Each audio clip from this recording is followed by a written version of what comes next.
are you, Justin? What's going on, man? How you doing? So we're here with UNC alum Justin Watts. How you doing today? Doing good, man. How about yourself? Just close these blinds so take some of this glare off. All right, there we go. So being born in Durham, North Carolina, it seemed like you always wanted to be a Tar Heel. Were you ever looking at other options, and how was the commitment to North Carolina? Um, I mean, when I was growing up at a very young age, um, I think I was a die-hard Tar Heel fan. But then around age 15, when I started getting offers and getting recruited, I was looking at it more as a kind of cool guy point. Like, I can go anywhere. I don't just have to be a Tar Heel, da, da, da. And it wasn't until maybe late in my recruiting process that the Tar Heels had offered me. And I was like, oh, wow, I have a chance to kind of do what my childhood dream was, which is rare for someone to have a childhood dream and be able to actually live it. So yes, I was always I think I've always been a diehard Tar Heel fan since I was younger.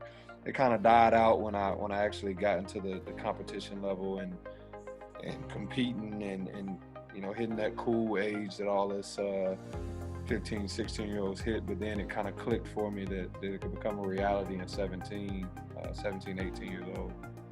So you played 4 years under legendary coach Roy Williams. How would you describe his coaching style? His coaching style. Coach has a unique coaching style. I've said this before. He has the unique ability to be able to critique you and challenge you at the same time. So it's hard to actually put into words, but he knows how to make you do something by challenging you to do something else that's going to make you do what he wants you to do. So if he wants you to get over the screen, or if he wants you to get over and slide over and take a charge, he's going to say, I thought I recruited a player quick enough to get over there. Maybe you're not as quick enough as I thought you were. And you end up trying to prove to him that I am quick enough to get over there, but essentially you're doing what he wants you to do as well, which is get over there and take the charge. So he has the unique ability to kind of manipulate to where you're competing against him, but you're going to get rewarded by him, and you're going to reward yourself for doing what he just asked you to do. So at Carolina, you played with a lot of NBA talent like Danny Green, Ty Lawson, and Harrison Barnes. I know it's going to be a difficult question, but who do you think is the best player you played with through those 4 years? Wow, hot seat question. You can rank top three if you want. I'll give you two. I'll give you two answers, two different answers of why. The best player I played with in those 4 years, the best player, game time guy, will probably be, I'll probably have to say, Harrison Barnes. As if we're just saying, at that time when we were at that age, not now,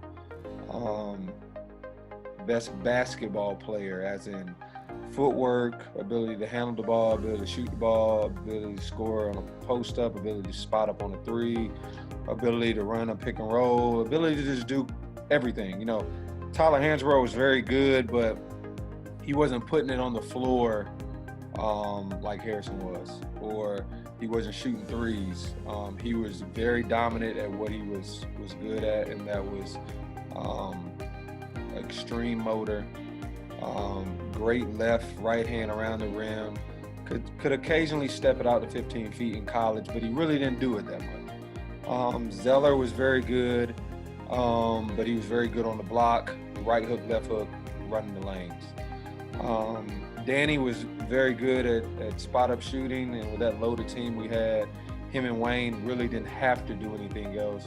Ty Lawson was Ty Lawson. He was fast, just could shoot it, didn't really have to shoot it at the time, could finish it, was athletic.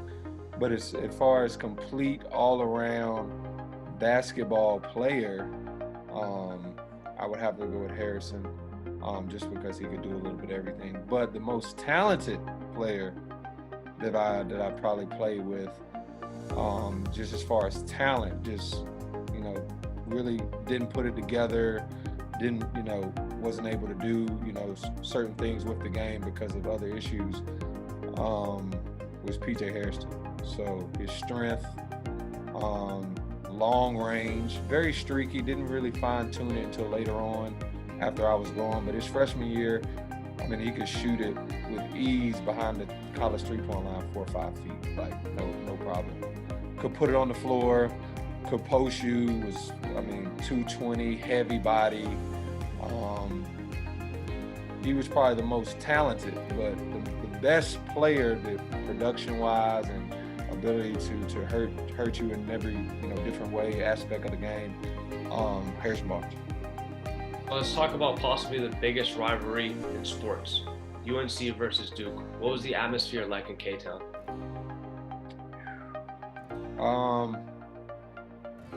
It's unexplainable, man. They line up before COVID. This is before COVID. They line up probably as soon as you get off the exit and turn onto the street. It's a line of Dukies hitting the bus, like all the way to the gym. So before you even get to the gym, I know a lot of people see the fans and the people that were able to make it into the gym. The craziest people are the ones outside that didn't make it in. They've camped out on the tents. They're outside heckling you on the way in. So that, on top of once you get in the gym, Cameron's a lot smaller than the Smith Center. Just how close they're able to be, on you while you're on the court, and they're, literally kind of like this while you're taking the ball out.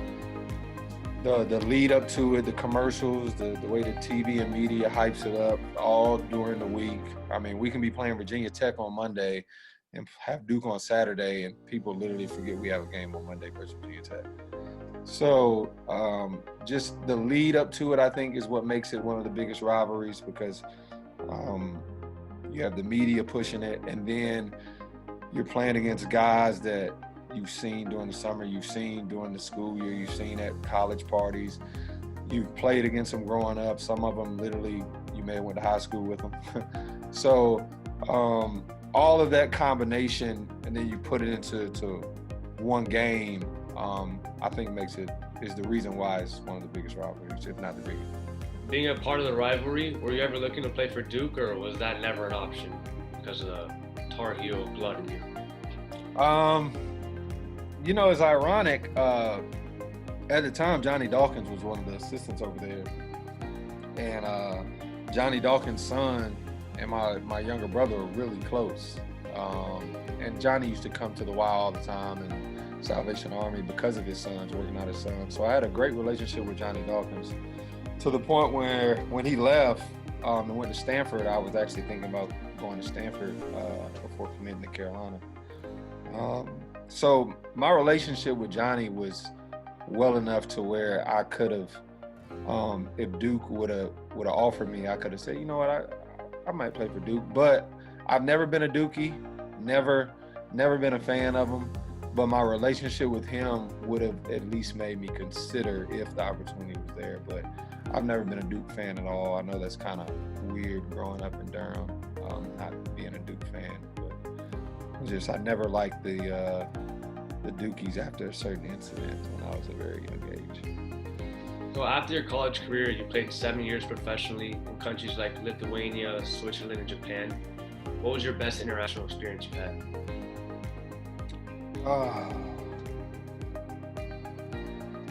I'll have to say Japan. I think Japan was my first.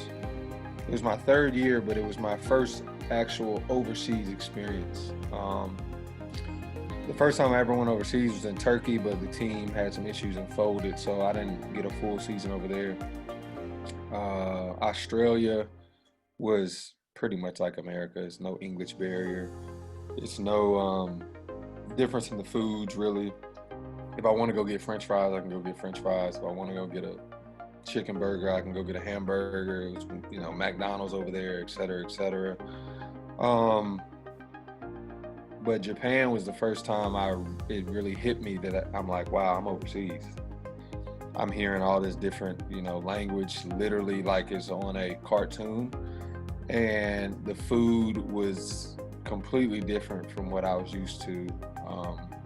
So that was my first overseas experience, but it was also my best one because it allowed me to have a more open mind, how to look at life at a different, lens. And just the professionalism and the people over there made it a great experience as well. The league was great, the fans were great, the organization, the way they handle things was very professional as well. So Japan. A lot of former players have said that it's different playing Euro basketball and the playing styles are different. Do you think the playing styles are different with every country you play in, or is it basically all the same?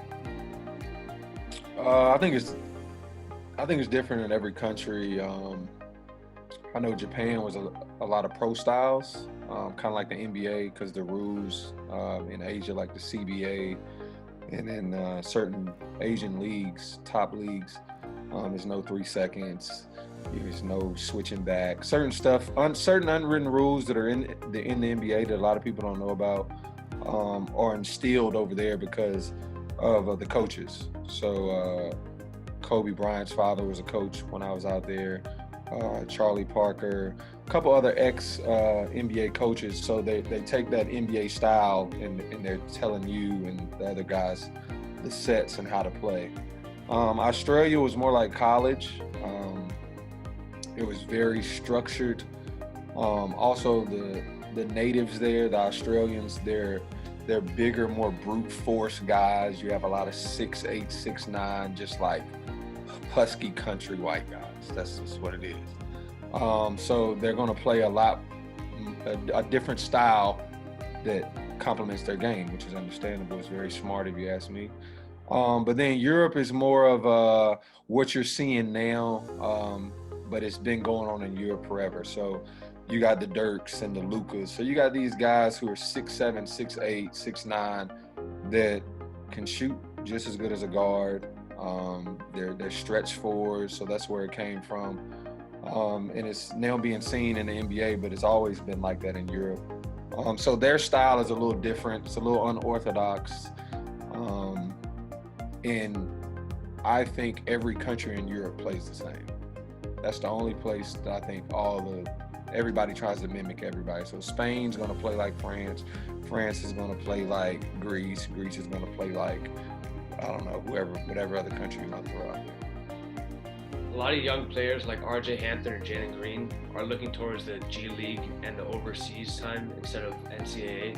What are your opinions on the NCAA right now? With COVID and everything, and the lack of fans and lack of ability to travel to certain tournaments and experience certain things, with all that being said, I think what they're doing is something I would have considered as well if the opportunity was there, because you go to college for not just one reason, but one of the reasons you go to college is for the atmosphere, the college game days, ability to travel. So if you want to go to the Maui, you want to be able to go to Maui. You don't want to be in Asheville, and that's the truth of it. So I think with COVID and everything going on, I think their decision is a little more explained for me. So if they were to sit down and talk with me and say that, I would say I can understand you. But if it wasn't for COVID and it was like when I was playing, I would definitely say it's no rush, man, to go and, play in the G League, which is not, as luxurious as the NBA. G League is not as luxurious. The travel, the stay, the hotels you're staying in is not like the ones you stay in the NBA. The way you travel, first class, private jets, you're not doing that. So I would say go to a very good college. Since you're able to go to the G League, I'm pretty sure these guys had their pick of the litter for colleges.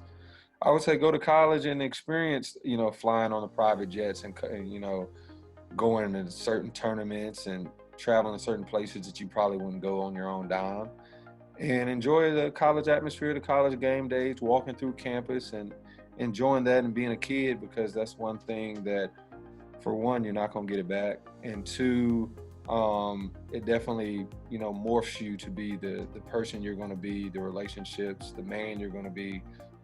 It plays a big role in your life after basketball. So from the time you started playing basketball, probably 20 years ago, we'll say, the game has kept evolving. What's the biggest change you've seen in the past 10 years? I think the biggest change in the past 10 years that I've seen is the size of everybody that is now doing what every position can do. So, I mean, you got a guy like Jokic.